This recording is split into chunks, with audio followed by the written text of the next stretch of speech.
How to change or upgrade your stake card on Crypto.com app. Hey everyone, welcome back to our channel, The Solution Guy. In this video, I'll show you how you can upgrade your card on the Crypto.com app, which is also known as a stake card. So you want to make sure to watch the video till the end. In order to upgrade your card, it's relatively simple to do so, but all of the cards basically, of course, encourage you some type of fee, so you want to be aware of that. First, what you want to do is launch the Crypto.com application. Then you want to go to the tab where it says account. So once you go to the account option over here, you can see crypto wallet at the top, which is basically a drop down menu.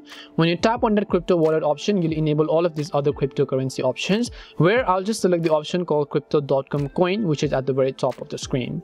Once I select the CRO coins or the Crypto.com coins over here, you'll be able to see my CRO stake.